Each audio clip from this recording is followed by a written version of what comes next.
En el vasto tapiz de la historia sagrada, hay hilos invisibles que unen los corazones de los hombres con el corazón de Dios. Uno de esos hilos, delgado y poderoso, es el ayuno. No es una simple abstinencia de alimento. Es una disciplina espiritual que a lo largo de las páginas de la Escritura ha abierto los cielos, derribado muros, quebrantado yugos y despertado generaciones. Este relato explora la esencia, el poder y el propósito del ayuno según la Biblia. Acompáñame en este viaje profundo que nos llevará desde los días de Moisés en el Sinaí hasta los ayunos del propio Hijo de Dios en el desierto. El ayuno no surgió como un capricho humano.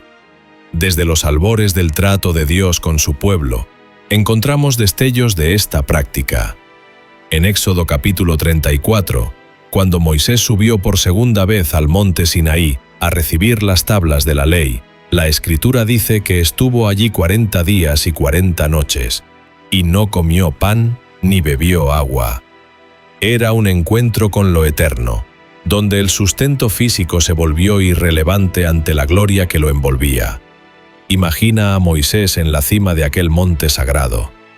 El aire era puro, casi imposible de respirar por su santidad. Las nubes cubrían la cumbre como un velo de misterio. Allí, en el silencio, Moisés dejó a un lado sus necesidades humanas y fue sostenido únicamente por la presencia de Dios. Este ayuno no fue meramente un sacrificio de apetito. Fue un símbolo de que en la comunión divina el hombre puede trascender lo terrenal.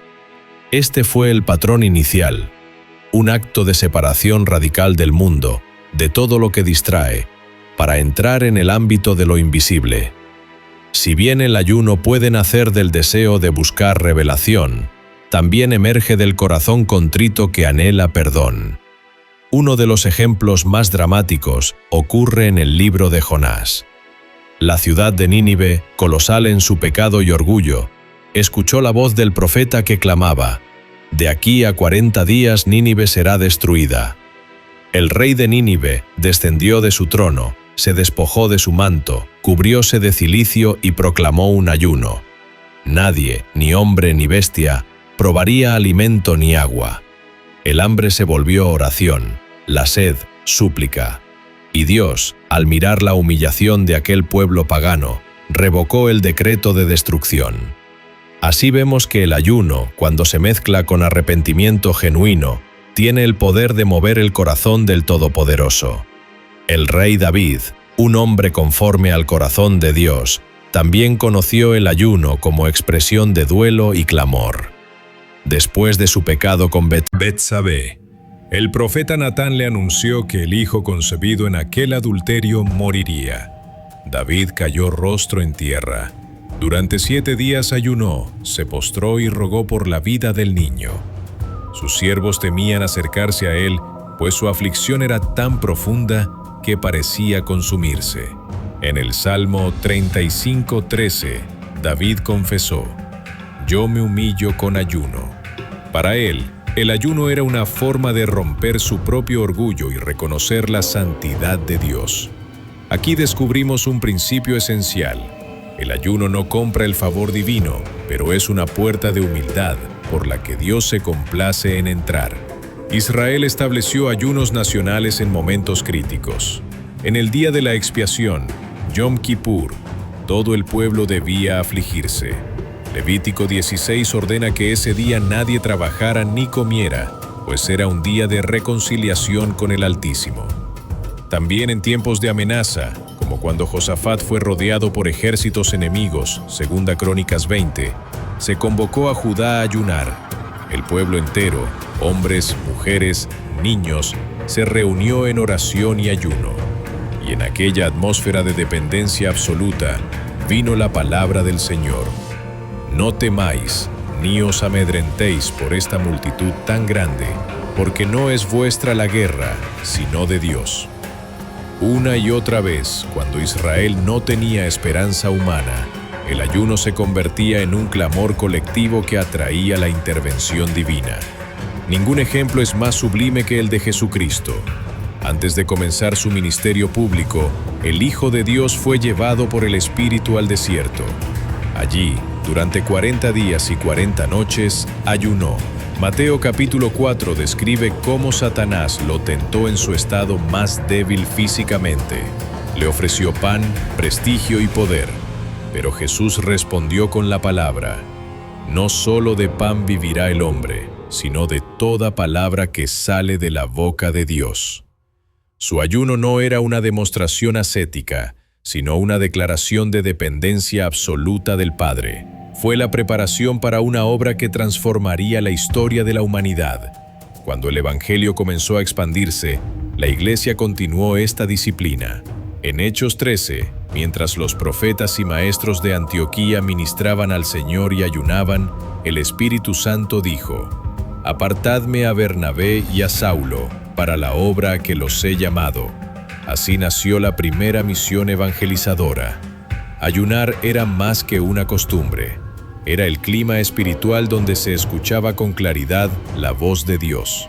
También en Hechos 14:23, Pablo y Bernabé oraron con ayunos al establecer ancianos en cada iglesia. En otras palabras, el ayuno era parte del ADN de la iglesia naciente. Isaías 58 revela la diferencia entre un ayuno auténtico y uno falso. Dios reprende al pueblo que ayunaba solo para aparentar. Ellos decían: ¿por qué ayunamos y no hiciste caso? Y Dios respondió: es tal el ayuno que yo escogí, que de día aflija el hombre su alma, incline su cabeza como junco y haga cama de cilicio. ¿No es más bien este el ayuno que yo escogí, desatar ligaduras de impiedad, soltar cargas de opresión, dejar libres a los quebrantados y romper todo yugo? El verdadero ayuno, enseñó Dios, produce justicia, compasión y transformación. No es ritual vacío, sino expresión de un corazón que ama la misericordia. En el Sermón del Monte, Jesús abordó directamente la motivación del ayuno. Cuando ayunéis, no seáis austeros como los hipócritas. Tú, cuando ayunes, unge tu cabeza y lava tu rostro, para no mostrar a los hombres que ayunas, sino a tu Padre en secreto. Aquí el Maestro enseña que el ayuno es un secreto sagrado, un tesoro de intimidad con Dios. No busca aplausos humanos, sino el agrado del Padre que ve en lo secreto. En Marcos 9, cuando los discípulos no pudieron liberar a un muchacho poseído, Jesús dijo: este género no sale sino con oración y ayuno. Este pasaje revela que ciertos niveles de opresión espiritual solo pueden ser quebrados por el poder del ayuno combinado con la oración. El ayuno, entonces, es un arma poderosa en la guerra espiritual. Eleva la fe, purifica la mente y enfoca el alma en la autoridad de Dios.